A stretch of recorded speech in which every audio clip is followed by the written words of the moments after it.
We promised to open these humanitarian corridors, and we did it.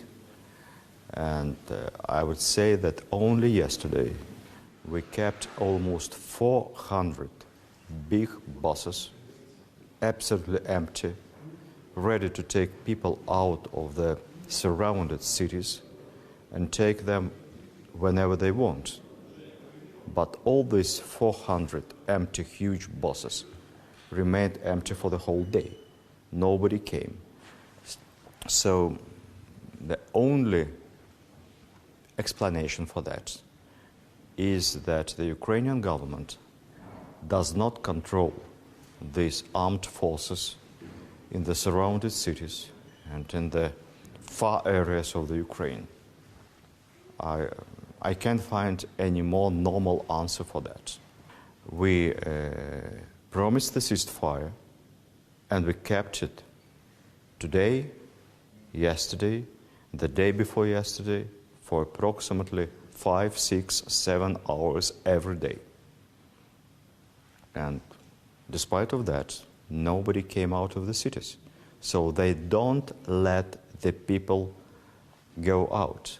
They keep it as a human shield, and that's the problem.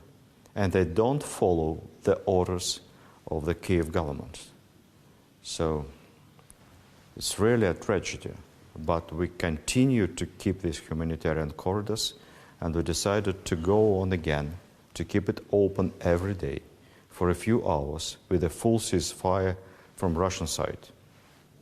By the way, the ceasefire is not kept by the Ukrainian side. They still continue to fire from time to time and make people afraid to go out. It's not my job to comment on some sayings of Ukrainian Vice Premier and other politicians.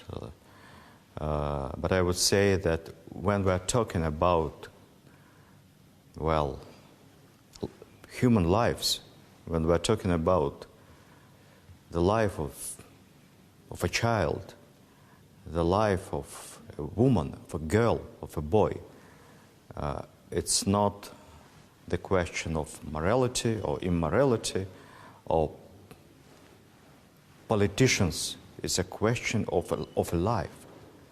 Who cares where they go?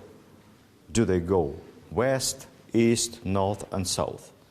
The purpose is to let civilians, women, seniors, kids, to let them go out of these cities that's still kept by Ukrainian forces.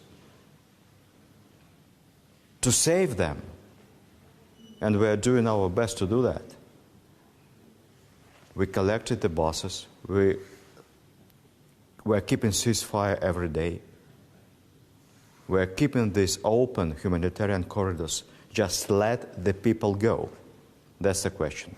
And it's the job of this Vice Premier and other Ukrainian politicians not to speak on air, but to do these corridors and to let the people go. That actually is absolutely understandable by us and by Ukrainian delegation. I hope that starting from tomorrow, they promised it, the situation will change. And I do hope they will keep their word. Thank you.